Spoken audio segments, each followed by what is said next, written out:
Hey guys, Josh here, CrossFit Rema, talking Mondays workout. Also talking patterns, and if you've recognized some of the patterns that we have coming up, and it's pretty obvious to what happens at the end of May, but we're patterning out Murph, and that usually means lots of running, lots of pull-ups, lots of push-ups, and lots of squats, because Murph is a stamina workout, lots and lots and lots of reps. And if it feels like it's the wind or it's the cardio that gets you, it's again relates back to stamina. It means that we need a little bit more stamina in that. So it's not that we're not always preparing general physical preparedness for that workout. It's that we have that end goal that we all get to do together, and we're going to be there, and we're going to be doing Murph together at the end of May. So, but the only thing that may be left out that may be a little different that not all of us have is that pull-up. So just keep in mind there can be fun ways, and we've posted it before, of getting your pull-ups. Maybe that's getting towards a table that's really sturdy, that's a really key point, and then doing a horizontal pull-up that way that will make you stronger. Maybe that's taking really heavy sandbags and working into rows. But either way, those things will work. So just keep in mind that that's the only thing that we're not really getting to practice. Most of us aren't really getting to practice unless we have a pull-up bar or a tree, or there's stuff, right? You can be creative. So let's go over Monday's workout. Here's the first piece. The workout in and of itself is going to be 25 air squats, 25 sit-ups, 25 push-ups for 5 rounds. Lots of different ways to scale that, and your coach is going to go over that with you. The warm-up, we're going to call this first thing a sober Captain Morgan. I'm not sure that's a thing, but sober Captain Morgan. Then we're going to go into a hug, into a reverse lunge, there's things. So let's go over our first piece. Our sober Captain Morgan is going to look like this. I'm going to come up, I'm going to take that knee up, and then I'm going to rotate it out. Now here's where it gets kind of sketchy. I'm going to try to rotate where that knee goes towards the floor. And you can see my hip kind of clunk.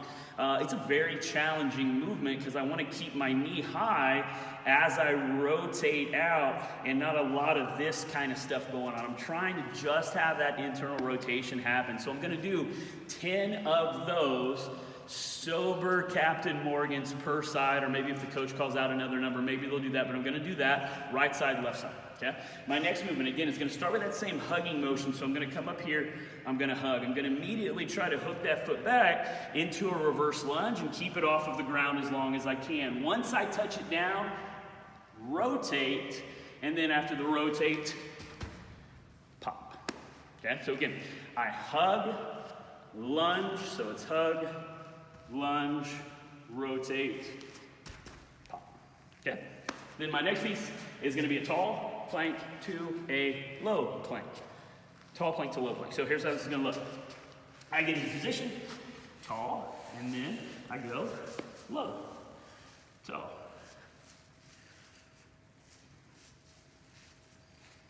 And that is my tall to low plank. Okay? I'll go through those movements 3 rounds. Maybe 4 rounds if I'm feeling crazy, depending on what coach is calling. But either way, that's what I'm going to get to. And then I'm going to jump right into my workout. 25 squats, 25 sit-ups, 25 push-ups. So let's look at the air squat really quickly. Okay?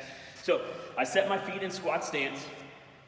And this is the time when we can really dial into what we have been communicating for more than a decade in CrossFit, which is virtuosity. You go back to one of the most important human movements, the air squat. I set my feet up, squat position just past shoulder width. I try to have my toes as pointed forward as I can. I grip the floor with my big toe, and then as I sit back and down, I try to sit in between my heels. I don't just imagine pushing back, but I do imagine sitting in between my heels, driving my knees out and keeping my lower back and midline active, and then I recover.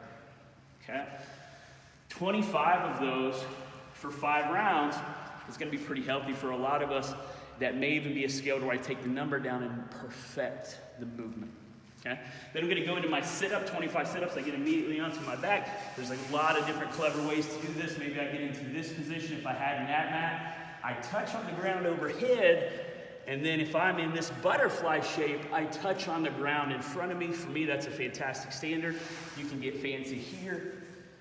Come back down. If you joined us the other day for our REMA virtual Saturday workout, we did this, super wide, and that really grabs a hold of your hips.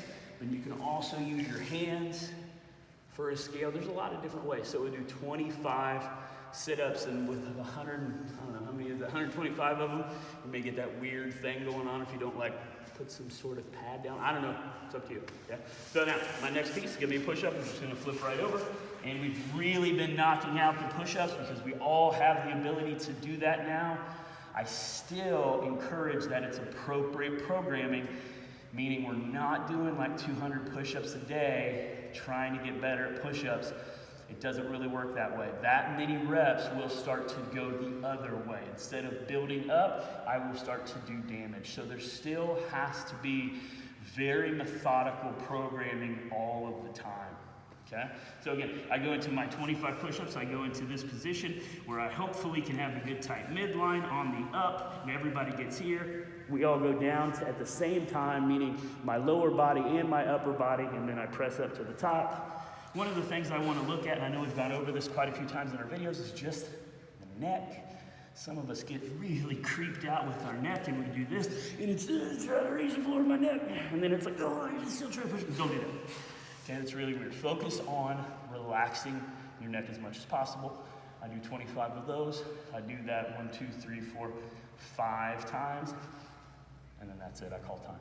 Okay, and then we're gonna get into our last really quick cool down. I have a child's, I'm already here, so I'm gonna go into my child's position to start. Then I'm gonna try to tie in some lats, so I go to child's position. I'll try to do it towards my cameraman.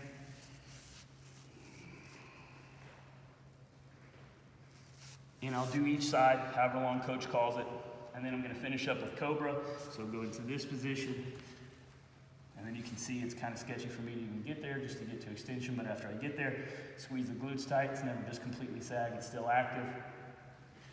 And then I'll probably call that a good Monday.